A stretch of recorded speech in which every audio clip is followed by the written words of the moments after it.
sem mais delongas,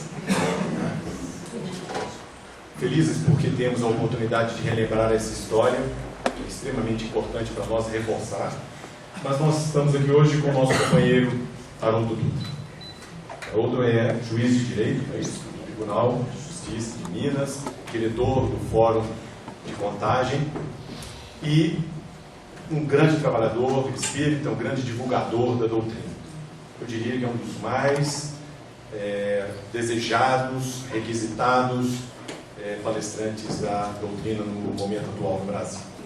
Então, sem mais gastar nem um minuto, é uma alegria imensa receber. Vamos passar a palavra para o Haroldo. Que Jesus o inspire.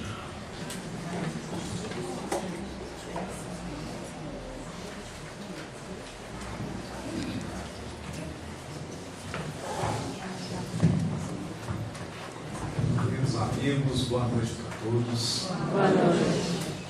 Preciso dizer que me sinto muito feliz de participar dos 70 anos da Fundação Espírita Caritas. Por duas razões. A primeira, de cunho pessoal. Embora seja a primeira vez que fisicamente eu venho a essa casa, eu possuo um vínculo afetivo com ela, através de um grande trabalhador, o professor Kleber Varandas, a esposa dele, Dona Célia, está aqui.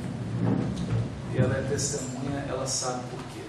O professor Kleber Varandas foi quem fez a revisão da tradução do Novo Testamento.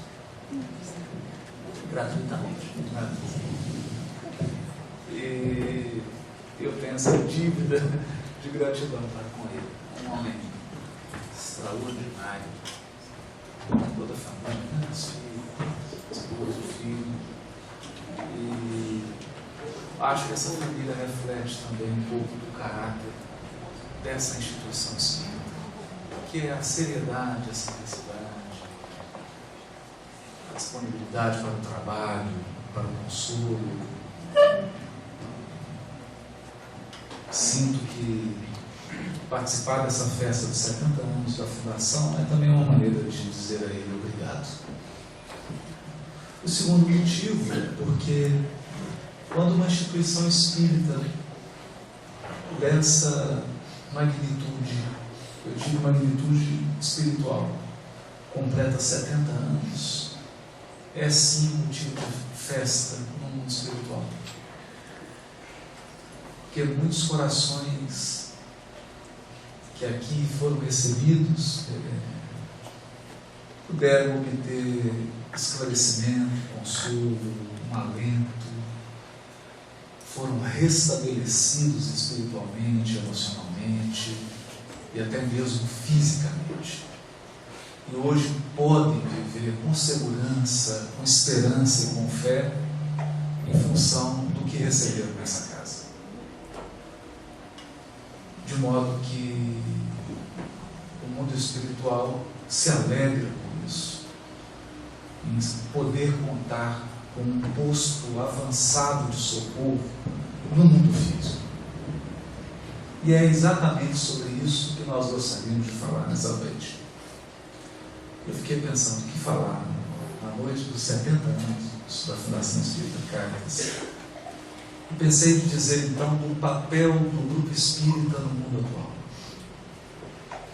O que representa o grupo espírita? Na ótica de quem bate às portas do grupo, às vezes em desespero, e na ótica do mundo espiritual que enxerga aqui um vasto campo de trabalho e de prática das lições do Evangelho do Cristo. Pensando da perspectiva de quem bate a porta, nós imaginamos por que alguém procura um grupo espírita. E das inúmeras razões, nós selecionamos duas. Todos nós buscamos felicidade. E todos nós estamos à procura de cura. Não apenas uma cura que se limita ao corpo físico, mas às vezes a cura que representa um consolo para as emoções, um restabelecimento das faculdades psíquicas. Porque se o corpo adoece, a nossa mente também adoece, as nossas emoções adoecem, o nosso raciocínio adoece.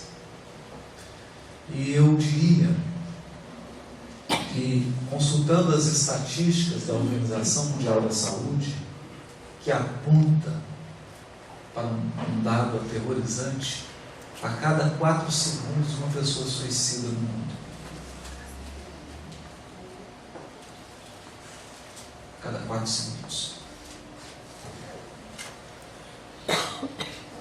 Desse número de pessoas que suicidam, a maioria delas está na faixa etária de 18 a 25 anos de idade. Em um trabalho que eu pude realizar pessoalmente na comunidade espírita do Japão, fomos com bastante sacrifício, eles nos receberam com todo esforço, porque a vida é difícil para eles que estavam lá. O primeiro pedido que eles fazem, um socorro pela quantidade imensa de crianças suicidando no Japão. Nós estamos falando de crianças de 5, 8 anos, 10 anos de idade. Isso é um retrato de que as pessoas estão sofrendo. Não somente de problemas físicos, que podem ser resolvidos, ou às vezes apaziguados por um tratamento fitoterápico, por uma homeopatia, por uma receita espiritual, por um passe, o que essa fundação proporciona, mas esse sofrimento que não tem localização no corpo físico, e que demanda uma mudança de ambiente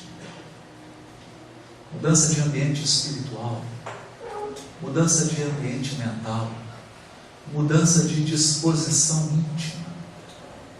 E é nesse sentido que nós enxergamos uma casa espírita séria como essa, como um pronto-socorro de atendimento.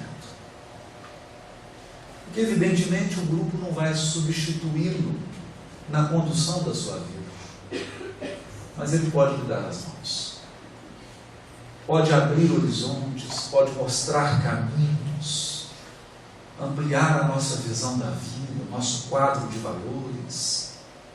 E isso, acreditem, é muitas vezes a solução que a pessoa tanto ansiava, tanto buscava, e não sabia onde nem o que. Portanto, o grupo tem sim essa função de cura, quando nós ampliamos nosso conceito de cura.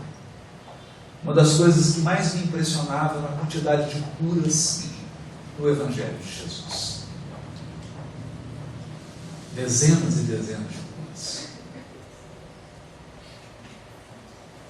E quando a gente lê aquelas curas, fica pensando, de um modo realista, não vai aqui nenhum minuto. Todas as pessoas que Jesus curou morreram, incluindo Lázaro. É curioso isso. Lázaro morreu. Depois de um tempo da atuação de Jesus, morreu. Desencarnou. Todos os leprosos que Jesus curou desencarnaram. Todos os cegos desencarnaram, todos os surdos, todos os paralíticos. E eu ficava me perguntando, para que tanta cura no Evangelho? Qual a função disso? Mas então, relendo o primeiro capítulo do livro Manso Dário, me dei conta de uma fala incisiva de André Luiz. Ele dizia que chegaram ao mundo espiritual e se movimentava no mundo espiritual à maneira de um coxo, à maneira de um deficiente, porque não adestrara órgãos para a nova vida. Não adestrara órgãos.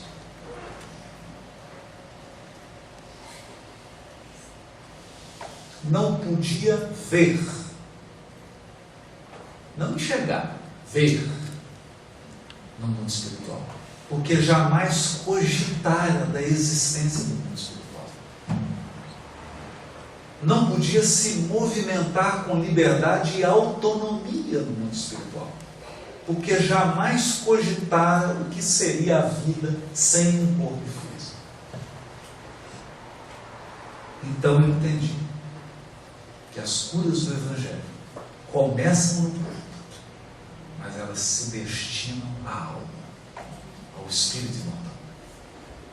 E é essa cura que as pessoas buscam quando adentram numa instituição como essa, ainda que não saibam, ou ainda que estejam movidas apenas por uma dor física.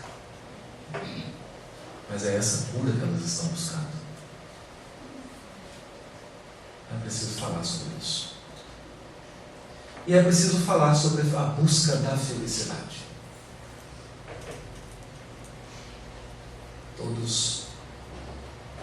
Ninguém vai estabelecer como meta, nenhuma criança você perguntar: o que você quer ser quando crescer? Bastante infeliz. Ninguém se coloca como meta: no 2017 está chegando e eu pretendo ser muito mais infeliz do que eu fui esse ano. Todos buscam felicidade, melhoria, progresso. Mas a questão está no quadro que nós montamos da felicidade, na nossa conceituação de felicidade. Porque dependendo do recurso que nós utilizamos para definir o que é ou não felicidade, você pode estar sendo feliz achando que está infeliz, e está bastante infeliz achando que está muito feliz. Para evitar então o pessoalismo, nós vamos buscar ajuda no Espírito Eterno. Algumas reflexões de Emmanuel que pudessem abrir a minha, a sua, a nossa mente para novos quadros da felicidade nessa perspectiva do Espírito imortal. A primeira é já logo uma derrubada dos alicerces da felicidade que está sendo vendida a atacado no mundo de hoje. A felicidade que nos vendem, e todos compramos, eu confesso, é uma felicidade individual. E Emmanuel começa dizendo no livro Fonte Viva, capítulo 104, ele diz assim: quando o cristão pronuncia as sagradas palavras Pai Nosso, está reconhecendo não somente a paternidade de Deus, mas aceitando também por sua família a humanidade. A humanidade inteira. Auxiliar a todos, para que todos se beneficiem e se elevem, tanto quanto nós desejamos melhoria, prosperidade para nós mesmos. Constitui para nós a felicidade real e indiscutível. Então aqui já muda o quadro. Porque essa felicidade que os Espíritos vêm descortinar, a nossa visão espiritual, é uma felicidade que se ampara no compartilhar. É preciso que todos estejam bem, para que possamos desfrutar de uma felicidade real. Isso significa que felicidade não pode significar uma ilha de prosperidade num oceano de miséria.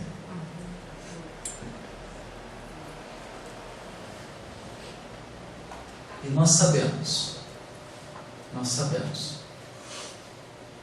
que os momentos mais promissores, os momentos que calam mais fundo no nosso coração, foram aqueles em que nós dividimos algo com alguém, ainda que esse algo seja o ouvido. Até porque um abraço, para valer a pena, precisa de pelo menos 2 pessoas. Mas nós nos esquecemos disso.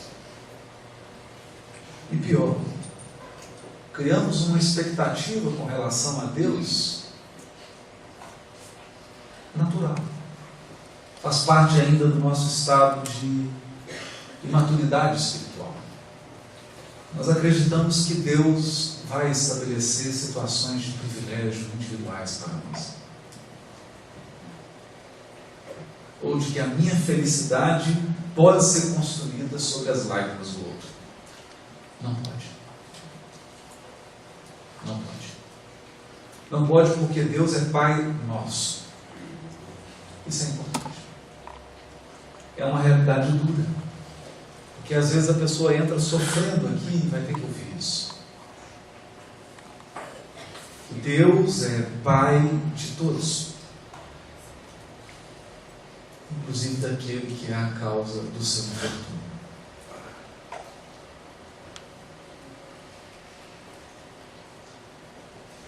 No livro da Esperança, capítulo 25, Emmanuel diz assim: louvado para sempre o trabalho honesto com que te dispões a minorar as dificuldades dos semelhantes, ensinando-lhes a encontrar a felicidade através do esforço ativo.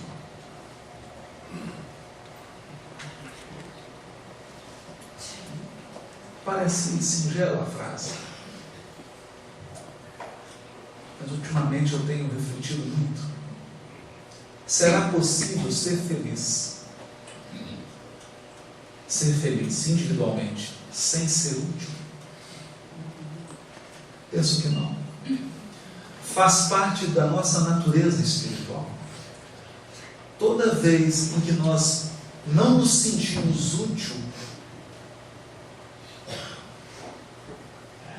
toda vez em que a criatura constrói um projeto de vida, em que a vida dela não traz benefício a ninguém, a não ser a ela mesma,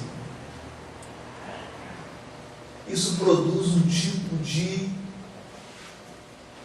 quebra, de fissura, de rachadura nas estruturas do nosso psiquismo. E isso tem sido a causa, é o que pelo menos tenho conversado com alguns amigos queridos que são psiquiatras do Hospital Espírita da Luz. Isso tem sido a causa de inúmeros processos de depressão.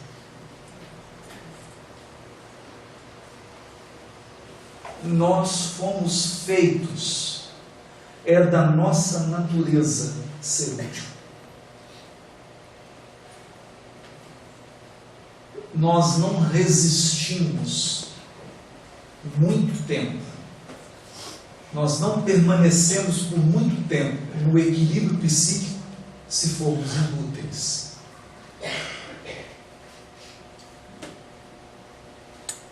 E o mundo de transição atingiu um estado tão preocupante que ele associa a felicidade à inutilidade.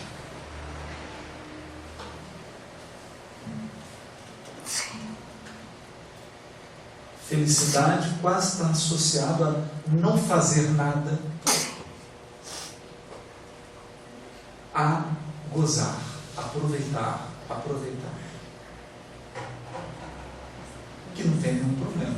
Um dos elementos da felicidade é aproveitar mesmo. Mas não é só isso. Quando nos retiram a oportunidade da utilidade de trazer algum benefício a alguém, a alguma causa, uma instituição, estão nos tirando um elemento que constitui a nossa saúde psíquica. Por isso, em conversa com esses amigos que medicam, que atendem pessoas nos diversos graus de depressão, eles têm me confidenciado da eficácia de um tratamento para a depressão. Aconselhar o deprimido a auxiliar alguém, a desvincular-se da sua dor, a transcender a sua dor e ir ao encontro de outras dores, para que a gente possa dar as mãos e entender que não tem criatura na terra sem sua cruz.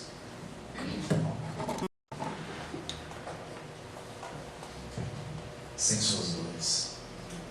Todos trazemos, como diz meu amigo Alberto Almeida, eu adoro essa expressão, a gente traz as encrencas do passado.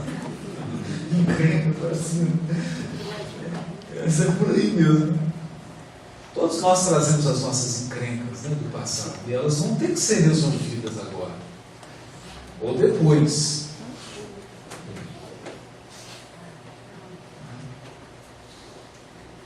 Então, cada um tem uma parcela, numa área, outra na outra. Né?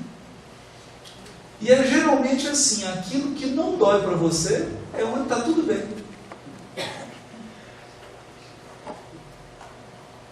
Você só tem problema naquilo que você não tem muita resistência. Não é?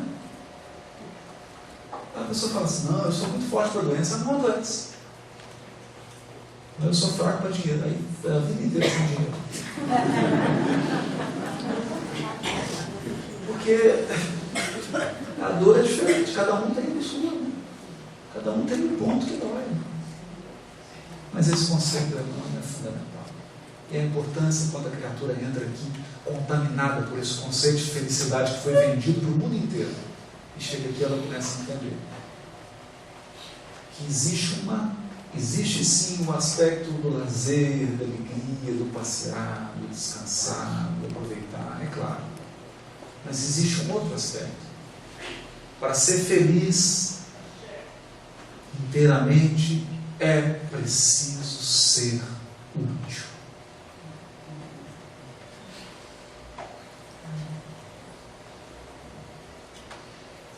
No livro Luz e Vida,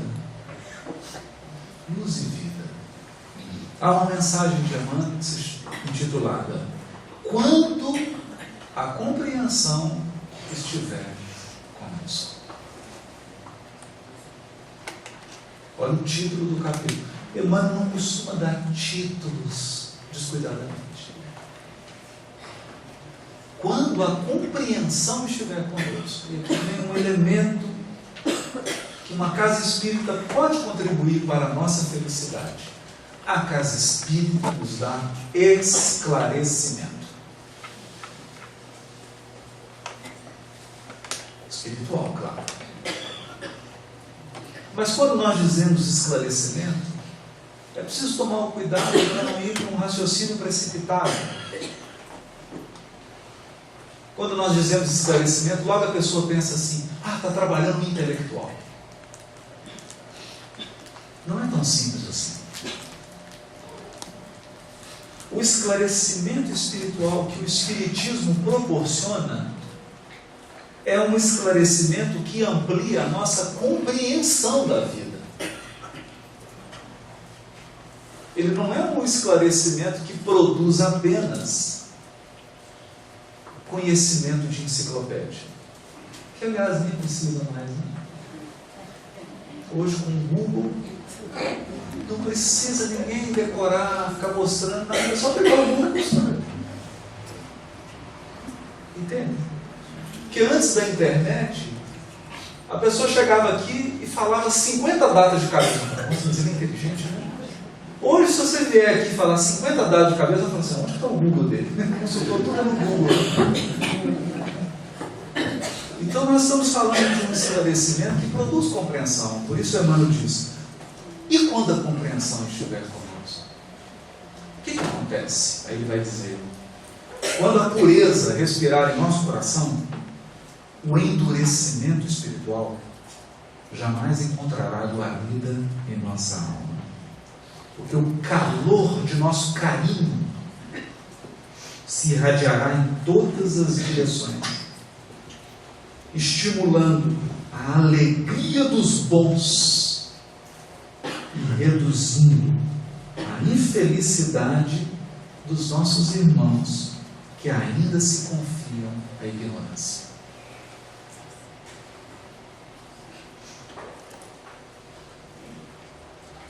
Ignorância é diferente de não ter conhecimento.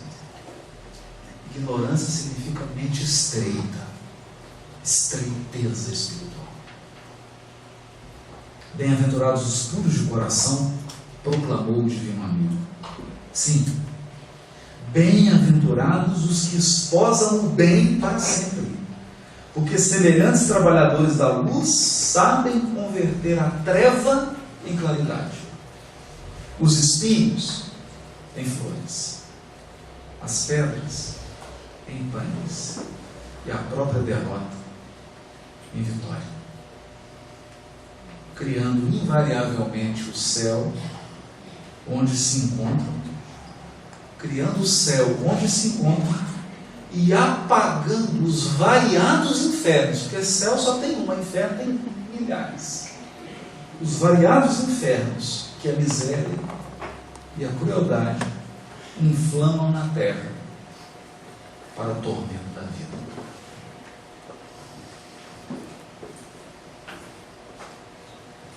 Quando eu separei isso aqui, fiquei meditando, né? A pessoa entra na casa espírita absolutamente abatida, às vezes disposta ao suicídio. E a casa espírita vai tirar a treva da vida dela? Não. Vai tirar os espinhos, as pedras, as derrotas?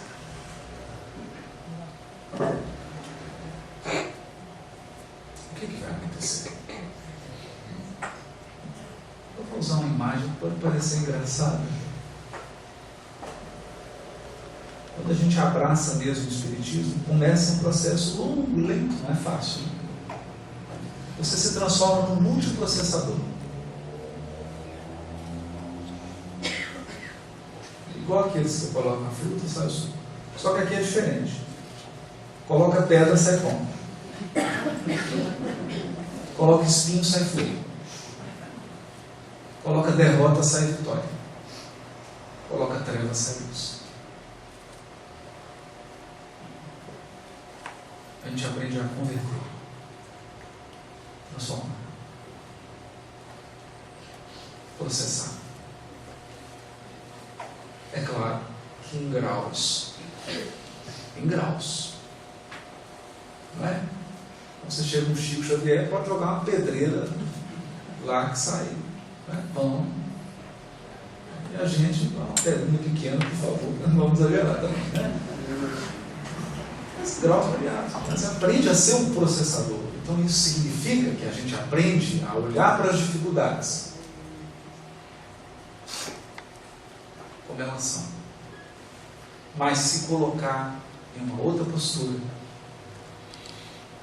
e encará-las e lidar com elas de uma maneira completamente diferente. Esse é um desafio. É um desafio para quem chega na casa espírita e é um desafio para quem está nela há 70 anos. Para quem está nela há 70 anos. É um aprendizado contínuo.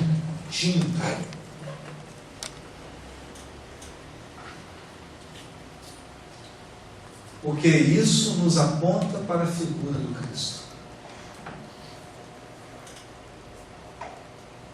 É sempre bom lembrar. O Evangelho começa numa noite iluminada de Belém e termina numa manhã ensolarada.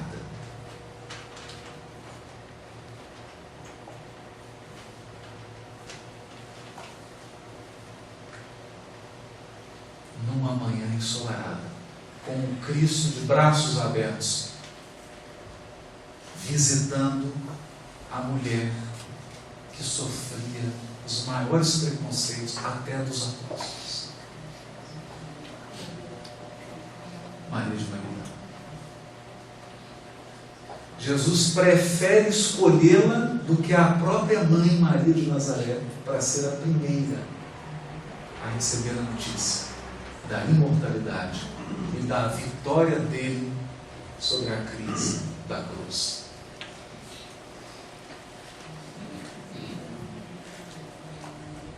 Então nós podemos dizer que todos os incidentes de tristeza, de injustiça, de ingratidão, de abandono, lançados contra o Cristo, foram convertidos por Ele em perdão, em esperança e no alvorecer de um novo dia.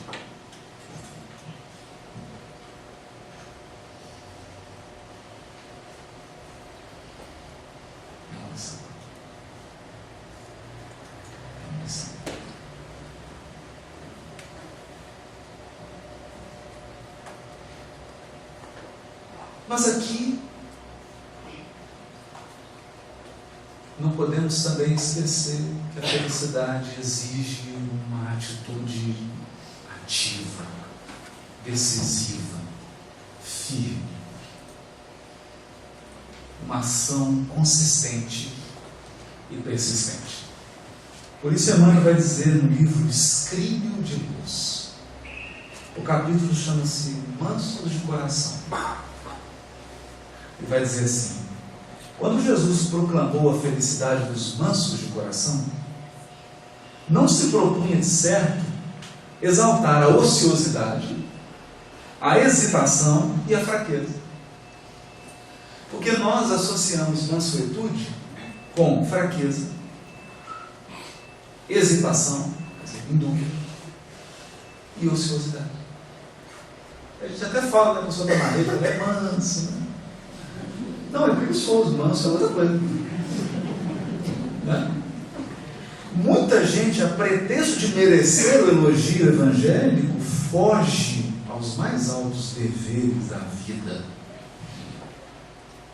e abandona-se à preguiça ou à fé inoperante, acreditando cultivar a humildade.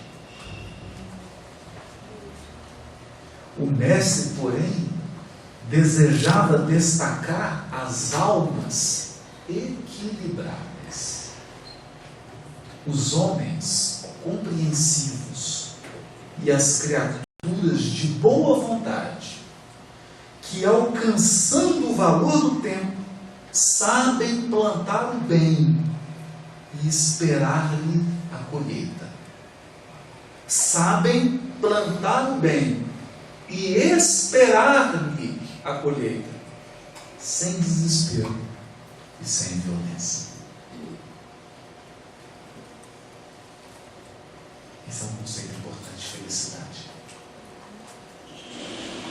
Felicidade é também uma colheita de um plantio longo, exigente, trabalhoso, que nos pede paciência, nos pede para aguardar o tempo certo de colher, sem desespero e sem violência.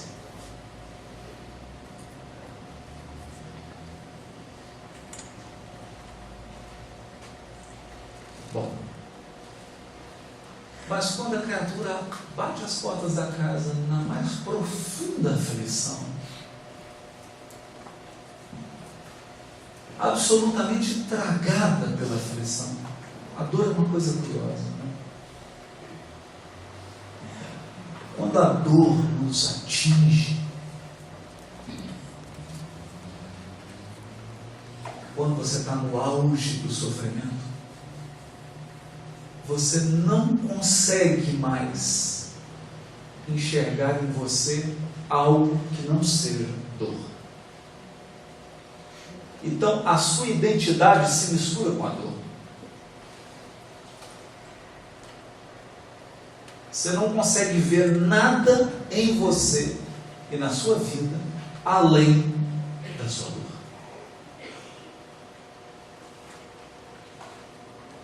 há um processo de identificação total com a nossa dor. A ponto das vezes, dependendo da intensidade, da extensão dessa dor, da pessoa que está sofrendo perder a noção da sua identidade. Ele não sabe mais quem é. Ele não sabe mais para onde está indo. E aí acontece algo perigosíssimo. Você acaba perdendo o propósito de viver. Porque se identificou totalmente com a dor. É natural que isso aconteça. É natural. Só quem sofreu sabe o que é isso.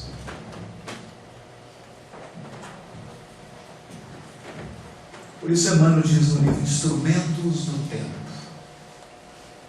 capítulo Aflições. Ele diz assim, é difícil, né? O problema é que ele fez, então ele pode falar, né? Converte o teu problema ou a tua mágoa em motivo de superação das próprias fraquezas.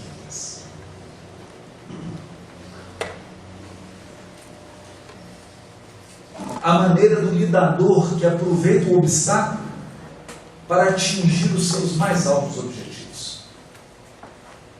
E então terás convertido as inquietações do mundo em bem-aventuranças para a felicidade sem fim. Desafiador, eu sei. É desafiador. Porque para isso, você tem que se enxergar maior do que a dor que você está vivendo. Você tem que encontrar algo em você que não tenha sido atingido pela tua dor.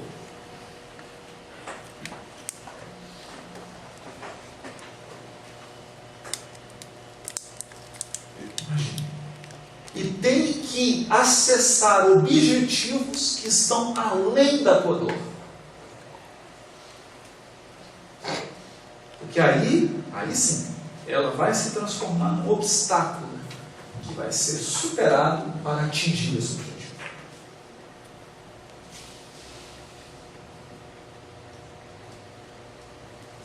Então é como se ele dissesse assim: entre os nossos anseios de felicidade sem mescla, que todos temos. Todos temos. É outra coisa que faz parte de nós. Que é matar uma pessoa e tirar a esperança dela. Nós esperamos uma felicidade sem mescla e nós a teremos. Mas entre esse objetivo de uma felicidade sem limite e sem mescla, existem obstáculos, que são as nossas encrencas.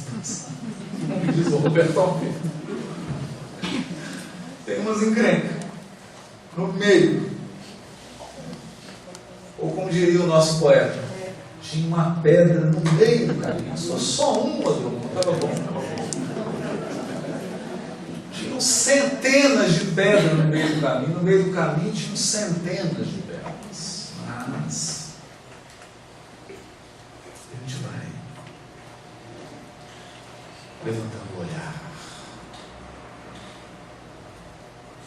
Eu me lembro, cheguei no Nordeste para fazer uma palestra. Quem me recebeu foi um amigo, ele é médico psiquiatra. Não deu. Psiquiatra na cidade. Deu para aqui,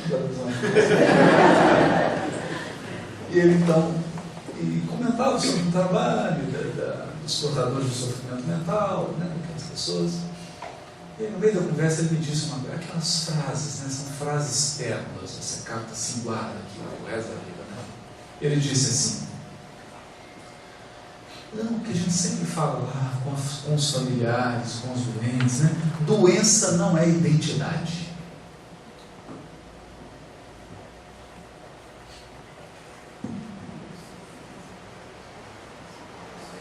Aí eu fiquei pensando, estou pensando até hoje. Aqui o Emmanuel está dizendo assim: dor não é identidade.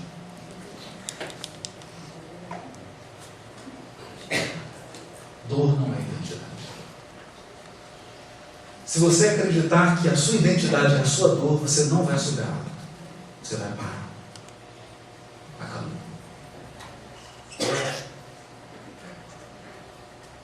Acabou. Mas, para encerrar o assunto de felicidade, eu vou passar por saúde. Né? Tem uma página de Emmanuel que, para mim, é especial. Vou dizer por quê.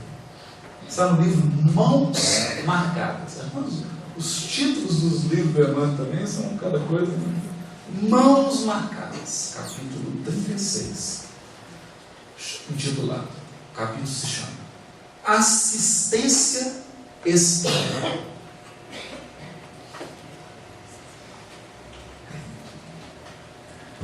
E a gente tem uma visão do Emmanuel, que é uma visão que o Chico, com aquela sabedoria dele, né, se colocando sempre numa posição bem de bobo mesmo, né? Então ele tem aquela visão do Emmanuel rígido, né? Aquela altura, né? Está lá o avião caindo. Imagina que cena. Você está com o maior médium do mundo e de repente ele começa a gritar. Você fala, o mundo acabou, né? Imagina, né? Do lado do Chico ele começa, valei, Nossa Senhora, hoje eu vou desencarnar agora. Pode não ser o meu dia, mas é o dia do piloto. É hoje que eu vou. É o dia do piloto. Eu falei, Nossa Senhora, valei, Nossa Senhora, e entra o Emmanuel no final. Eu posso saber o que o senhor está dizendo? O senhor está vendo? Eu estou prestes a desencarnar. Desencarna com a educação. Eu tenho essa visão do Emmanuel insensível. Agora, ele vai escrever essa página chamada Assistência Espiritual. Agora, eu queria convidar para ler essa página, nós precisamos mudar de ano. Faz de conta que você já desencarnou. Você está no mundo espiritual. Você agora é um espírito sem corpo. E os seus seres queridos estão aqui. Começa a semana assim. Qual sucede no plano dos companheiros, ainda jungidos à veste física, também nós, os desencarnados, sofremos o desafio de rudes problemas que nos são endereçados da terra, ansiando vê-los definitivamente solucionados. Entretanto, é preciso conformar as próprias deliberações aos impositivos da vida.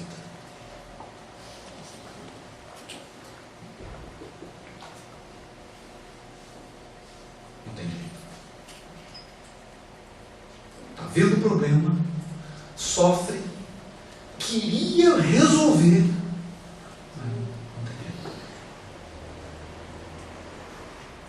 Tem que aceitar os imperativos da vida. Entendimento não é construção que se levante de afogadilho. Ou seja, ele está dizendo assim, não é porque você desencarnou que você vai entender tudo. Ah, não. Ah, mas seu ente querido está sofrendo. Não, eu entendo, nós somos espíritos imortais. Não é assim. Entendimento é gradativo. Você entende certos problemas, tem problemas que você não consegue entender. Você se apavora. É o que ele está dizendo. E morte do corpo denso não marmoriza as fibras do coração.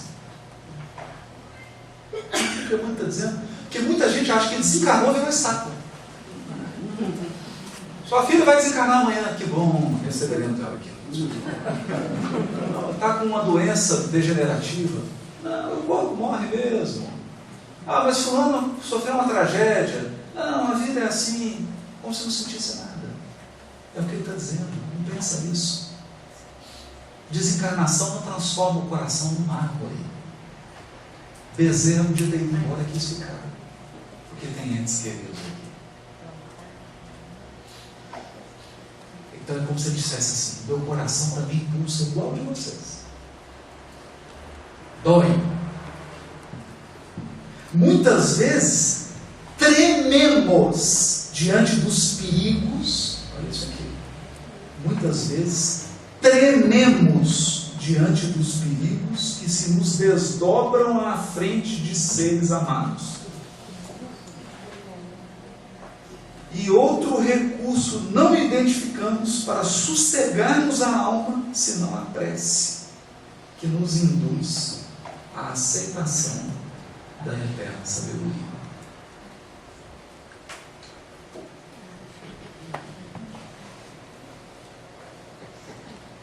Está vendo um ente querido caminhar para o precipício, fazer uma escolha desastrosa, está vendo o perigo espiritual daquilo, treme. Ele diz assim: trememos.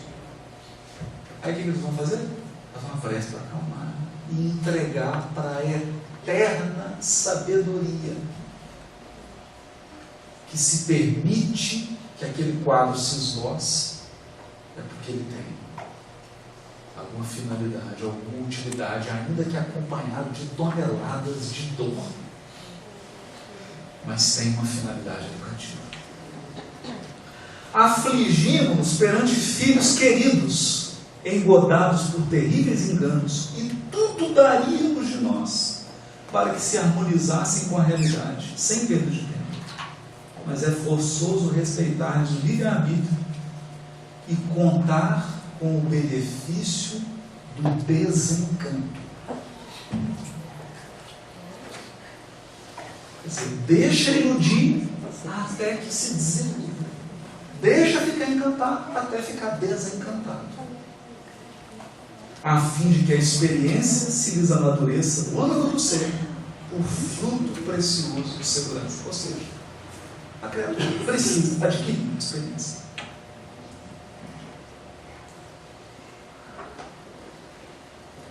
Partilhamos a dor de enfermos estremecidos que nos envolvem o pensamento nas vibrações atormentadas dos roubos com que nos aguardam a intervenção, e renunciaríamos de pronto a tudo que significasse a nossa própria alegria para rearticular essa saúde terrestre.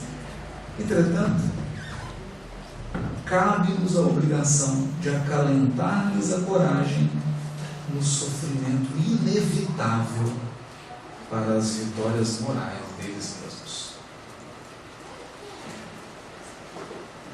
Não pode tirar da dor. Acompanhamos as provas de amigos inolvidáveis que se arrastam em asfixiantes peregrinações no mundo, e jubilosos tomaríamos um lugar sobre as cruzes que carregam.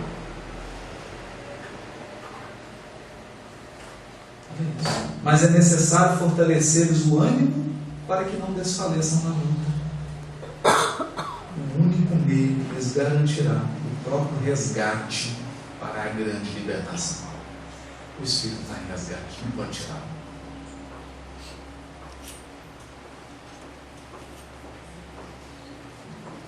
Seguimos o curso de acontecimentos desagradáveis entre irmãos que nos partilham os ideais e tarefas, entendendo que qualquer sacrifício justo ser-nos-ia uma bênção para furtá-los aos conflitos que lhes ferem a sensibilidade.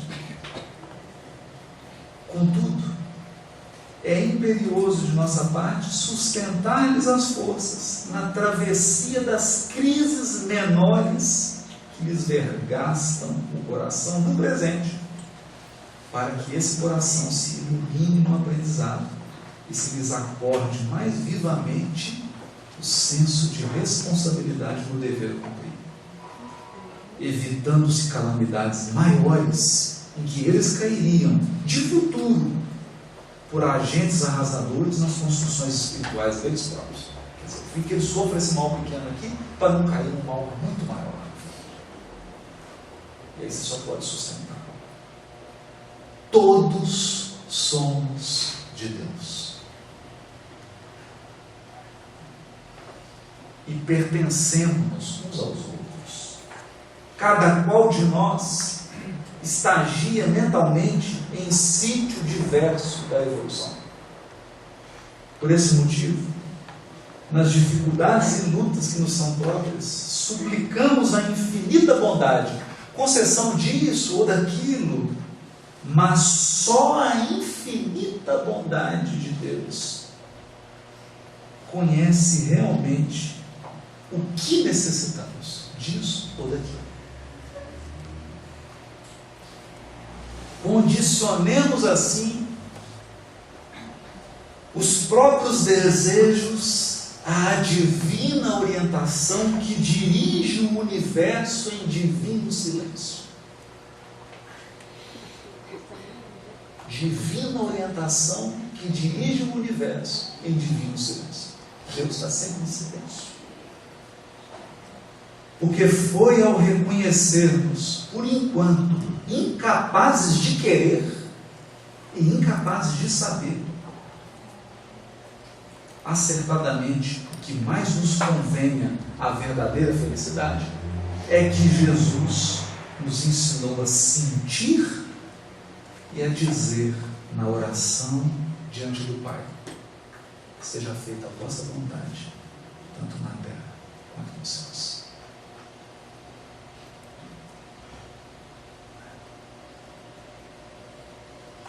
Então é esse o sentido de consolo genuíno que uma casa espírita pode proporcionar.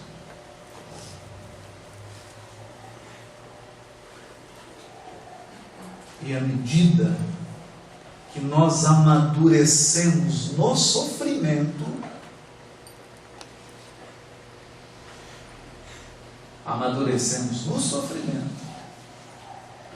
porque enquanto estamos ainda imaturos no sofrimento, ou imaturos em determinado sofrimento, porque às vezes você tem muita experiência num tipo de sofrimento,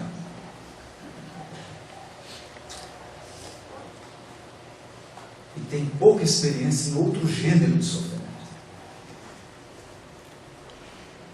É diferente. Tem criatura que trabalhou desde os 10 anos de idade, e trabalhou rude. Isso não abala ela. Mas um problema familiar, ela vai para o psiquiatra.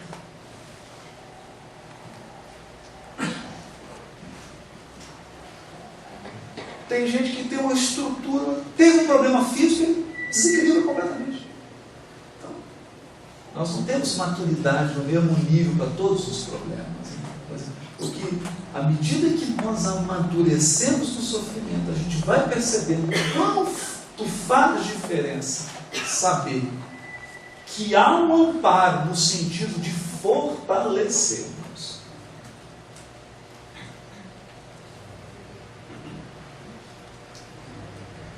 Fortalecimento faz toda a diferença.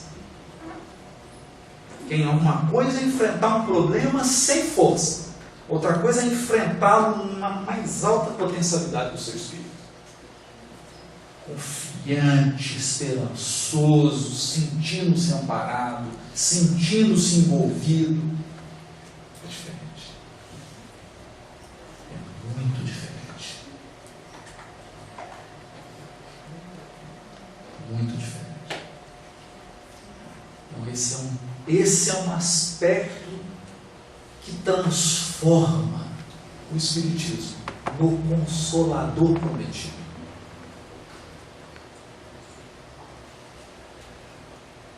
Não porque ele faça promessas fantasiosas,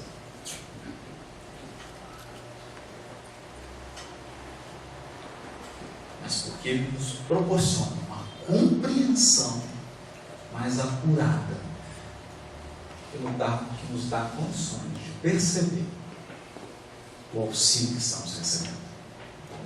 Acreditem, depois que eu li essa página do Emmanuel, hoje Eu vejo uma criatura sofrendo, eu me vejo passando por um sofrimento e vejo também os benfeitores chorando junto com a gente.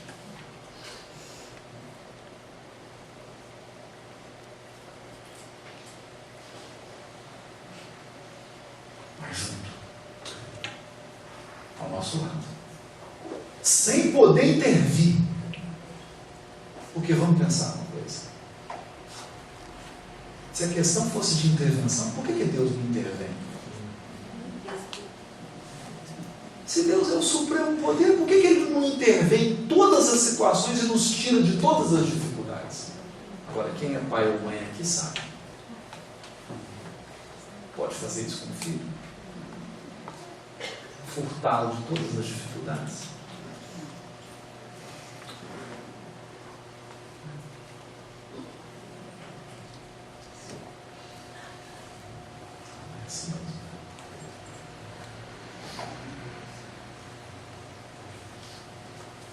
Em relação à saúde, ao que uma casa espírita pode contribuir para a nossa saúde no sentido mais amplo. Vamos deixar a felicidade um pouquinho agora. O livro da Esperança, capítulo 78, tem o título Ante o Divino Médico. Ante o Divino Médico.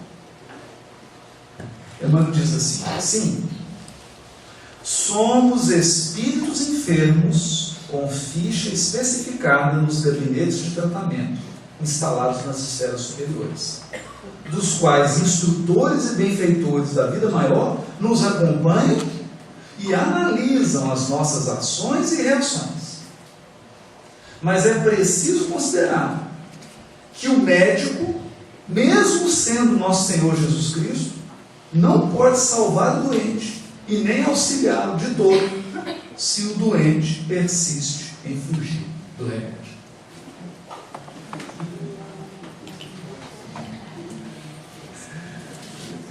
O médico é brilhante, o doente tem que tomar o remédio. E já deu para perceber qual que é o remédio. O interessante aqui é: todos nós aqui temos uma fichinha especificada lá no gabinete de tratamento superior. Aí fala: e agora? Agora aplicar o antibiótico tal, na dosagem tal, tanto tempo. Tão engraçado, porque participava da minha reunião de mundo e passava por um período de bastante sofrimento. Não comentei nada, não falei nada. Quando acabou a reunião, a médium, singela da reunião, que nem me conhecia. Quer dizer, eu não conhecia ela. Eu já conhecia. Aí ela procurou e disse assim: olha, não sei o que eu estou dizendo isso não, mas mandaram te dizer. Então eu vou dizer. Eu não diga, se mandar você dizer. Você cumpriu o seu dever. Não é? Pedindo para te dizer que toda dor tem data para acabar.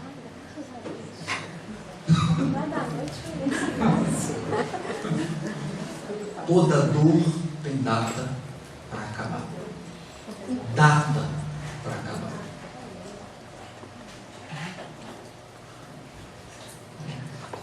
Não dizer nada, a pessoa não sabia nada do que estava acontecendo, não tinha nada. É aquele consolo que a gente recebe pela doutrina espírita, pela mediunidade, da maneira mais autêntica, porque a pessoa não conhece, não sabia nada da minha vida pessoal, não sabia nada do que estava acontecendo, e vem um recado desse assim, depois da reunião, aparentemente gratuito. Foi a lição. Então é o que a irmã está dizendo. Tem a fichinha lá, o remédio agora que ele vai tomar. Mas vai ser esse? Tem que ser esse. Gente, mas vai, não aguenta muito tempo, senão não vai ser só tanto tempo. Da encarnação, tá? Tem uns que é a encarnação. Tem uns que é a encarnação.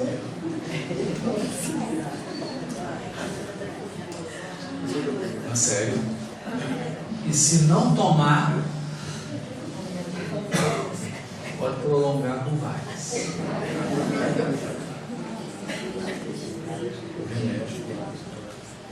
O livro segue-me. O livro segue-me. E aqui vai um ponto importante para a gente. Também não pode esquecer das coisas simples.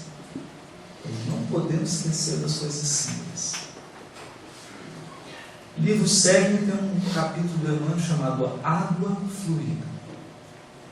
Ele diz assim: se desejas, portanto, o concurso dos amigos espirituais na solução de tuas necessidades físio-psíquicas, olha só, não é só física, psíquica também.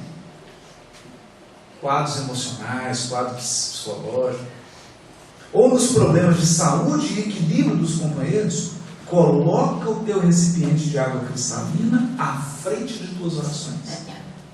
Espera e confia. O orvalho do plano divino magnetizará o líquido com raios de amor em forma de bênçãos, e estarás então consagrando o sublime ensinamento do copo de água pura abençoado nos céus.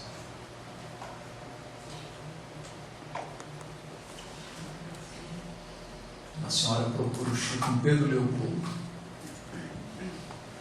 muito pobrezinho, muito pobrezinho.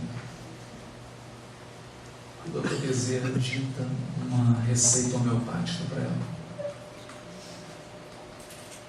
Aí, recebe, depois que acaba, o Chico gostava de entregar, chama a senhora, entrega. E ela pega a receita, olha para o Chico e fala assim: ô, seu Chico, eu não tenho dinheiro para comprar esse remédio homeopático.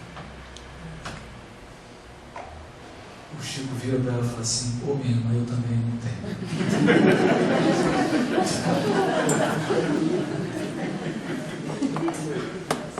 E era verdade. Era verdade. Eu também não tenho. De repente ele para, mas olha,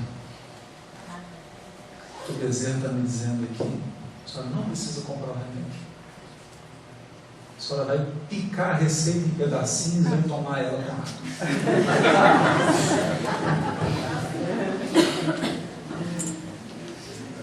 Magnetizou a receita.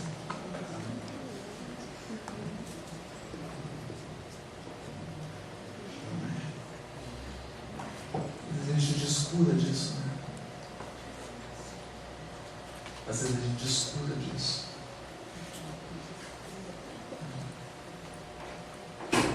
No livro Estude Viva, capítulo 17, olha o título desse capítulo: Acidentados da Alma.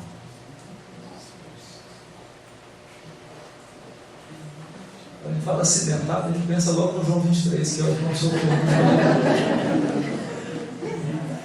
que é um negócio assim assustador. Assustador.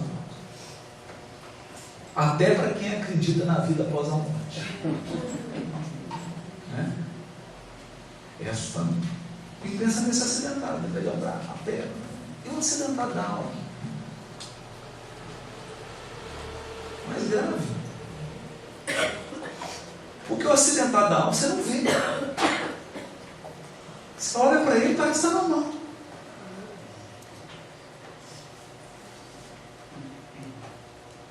Parece que está normal. Se tem dinheiro, então você acha que está tudo bem.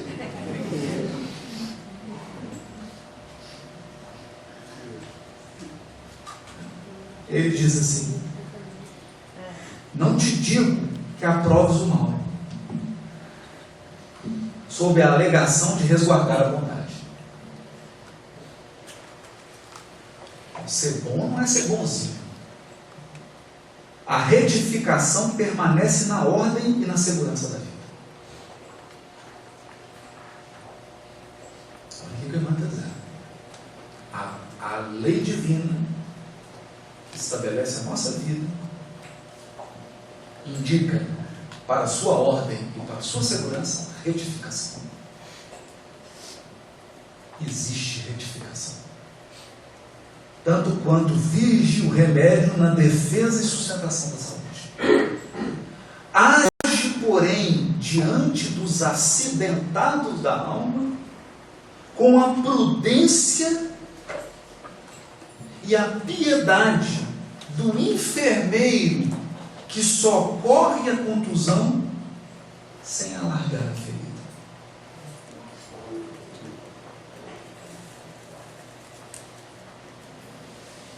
Então, eu li isso aqui e fiquei envergonhado. Porque imagina uma cena.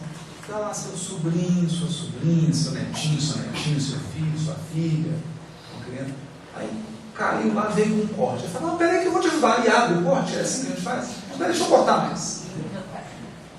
Deixa eu colocar o dedo aí dentro. A gente não faz isso, né?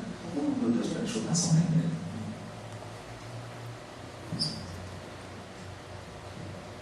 Isso você encontra um acidentado da alma, nervoso,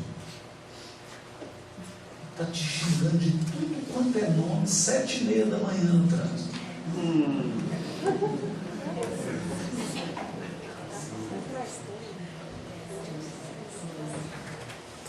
Ou quando você está extremamente ignorante, falando, pegando, esbravejando, nervoso, como é que faz com esse acidentado da alma?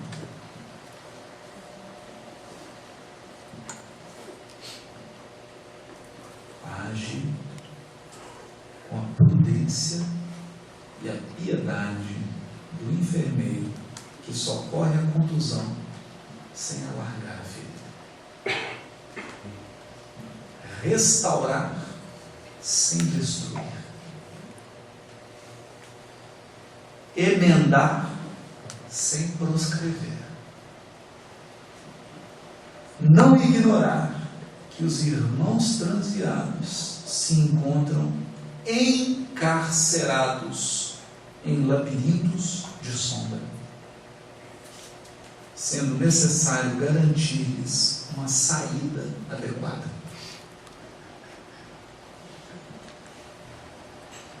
Uma saída.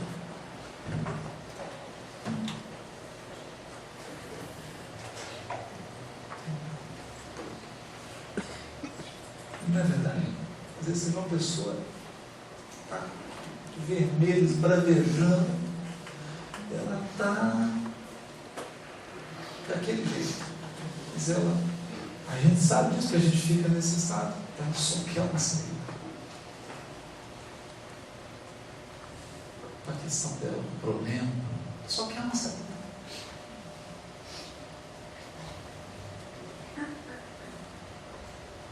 Só que é uma saída. Em qualquer processo de reajuste, recordemos Jesus que, ao ensinar servindo e ao corrigir amando, declarou não ter vindo à terra para curar os sãos.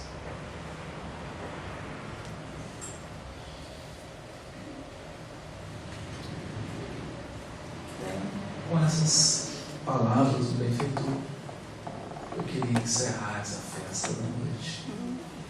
Essa parte do cara, que tem mais festa aqui no mundo espiritual, desejando muitos 70 anos da Fundação Espírita Carnes e agradecendo em nome de todos os corações necessitados que bateram às portas dessa casa e foram socorridos em nome do Consolador prometido, e agradecer aos Espíritos que a dirigem,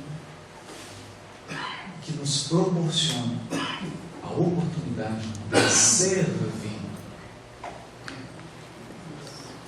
Hoje é a festa da caridade, hoje é a festa do Caritas. Muito obrigado. Boa noite.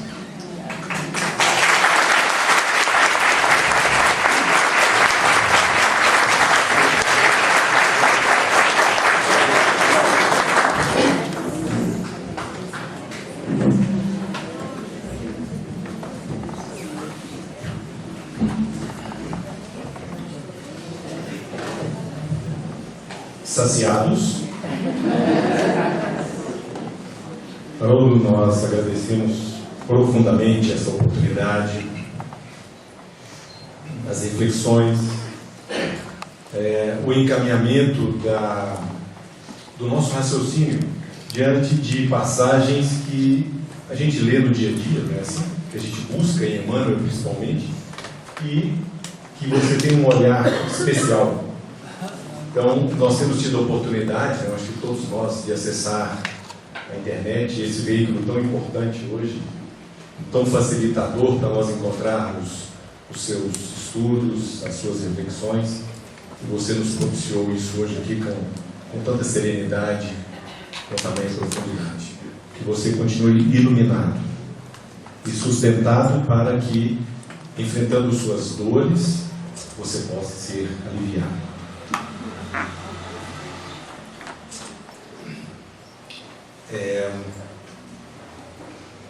Depois desse saciar espiritual, né, nós temos que agradecer.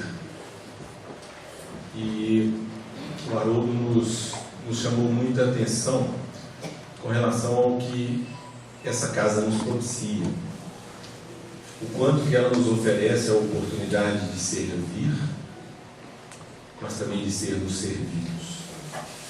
O quanto nós temos a oportunidade do trabalho, do estudo, mas de uma presença constante da espiritualidade, nos trazendo sempre a esperança de que nós temos jeito, que a gente ainda vai chegar lá.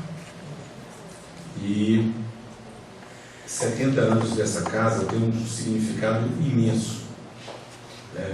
Quando a gente olha para trás e pensa o quanto aquela professora foi corajosa para fazer cumprir o seu compromisso espiritual. E a ela, que tenho certeza está aqui, partilhando desse momento, o nosso agradecimento profundo por essa casa que nos acolhe e da qual nós fazemos parte como família Cânida.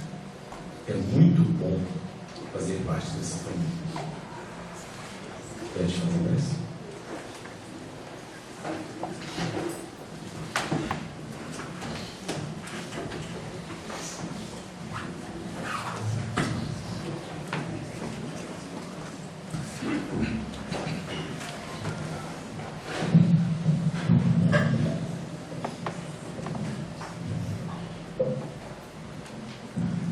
Então nós vamos nesse momento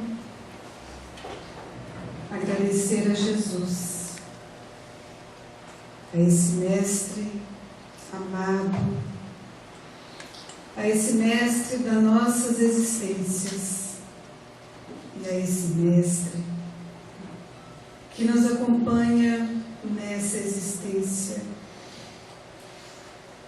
nos oferecendo com a sua presença, com a sua vibração, momentos preciosos dentro do caminhar do nosso espírito. É com essa presença amiga que temos contado para que possamos vencer as nossas batalhas íntimas, para que possamos vencer o nosso trajeto de vida tão elaborado em nossa programação reencarnatória. E a esse mestre que também elevamos o nosso pensamento em profundo agradecimento pela oportunidade dessa casa, por este porto seguro das nossas almas, por esta oficina de trabalhos, por essa escola para o nosso espírito, que aqui encarnados, tantas vezes tateamos neste aprendizado a que todos somos convocados, a esse Mestre, referência para nossos corações, que agradecemos profundamente por estes espíritos amigos que nos assistem. Carita, irmão Agar, Eurípides Barçanufo, nossa querida Marieta Nobre, nosso querido irmão José Luiz Dutra, nosso querido irmão Kleber e tantos outros, tantos espíritos amigos que têm acompanhado conosco, dando exemplos profundos da caminhada, da paciência e do estímulo para que possamos prosseguir. Agradecemos a este Mestre querido por essa casa que está sempre de portas abertas, que traz como propósito de trabalho maior o acolhimento a tantos que aqui chegam, através do abraço fraterno, do sorriso, da esperança, do atendimento, da assistência,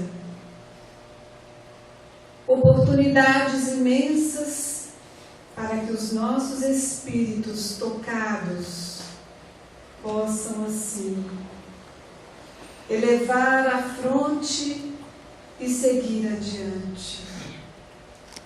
Muito temos o que caminhar, mas fortalecidos pela união, fortalecidos pelos propósitos divinos que esse mesmo Mestre nos ensina de amarmos uns aos outros como Ele nos amou, que possamos, encarnados e desencarnados, na continuidade das nossas existências, ver esta casa, esses propósitos, se desdobrarem em 70 anos, mas em 70 vezes 7 anos, quantas vezes e quantos anos assim forem necessários, para que sejam realizados os trabalhos que do plano maior chegam até nós e nos estimula à execução. Agradecemos a toda esta equipe que carinhosamente nos assiste e rogamos a este mesmo Mestre amado, ao querido Jesus das nossas vidas, que saibamos ter a humildade de seguir adiante com essa bandeira da caridade, entregando a Ele todas as luzes, todas as bênçãos de todos aqueles que são tocados por essa semente de amor. Ao nosso querido Haroldo, fica nessa noite o nosso profundo agradecimento. Agradecimento de toda essa espiritualidade aqui presente, por essas palavras, por este entendimento e pelas vibrações que esse companheiro trouxe e que pôde imantar a cada um de nós, pela consciência lúcida do trabalhador de Jesus.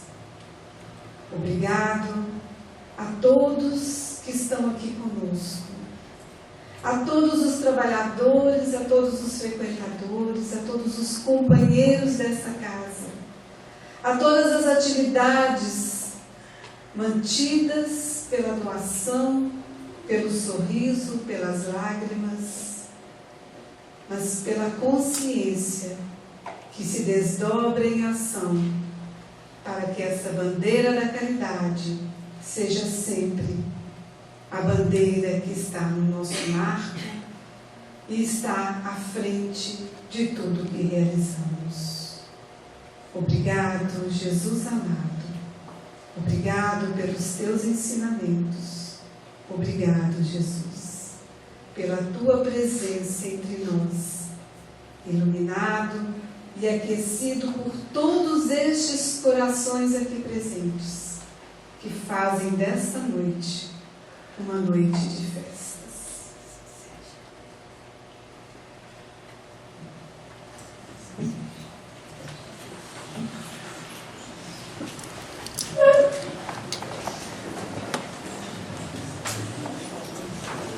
Então nós vamos agradecer mais alguma vez ao Haroldo, oferecendo a ele as vibrações simples e singelas do nosso amor.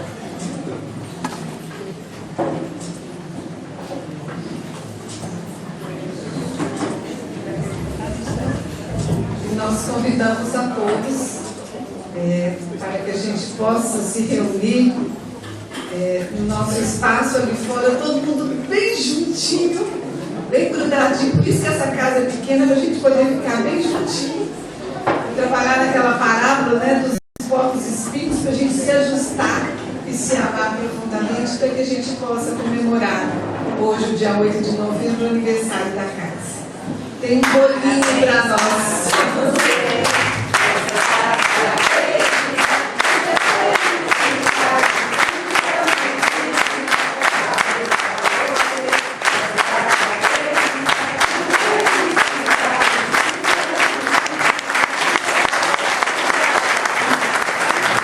Convidamos a todos, amanhã nós temos a nossa companhia.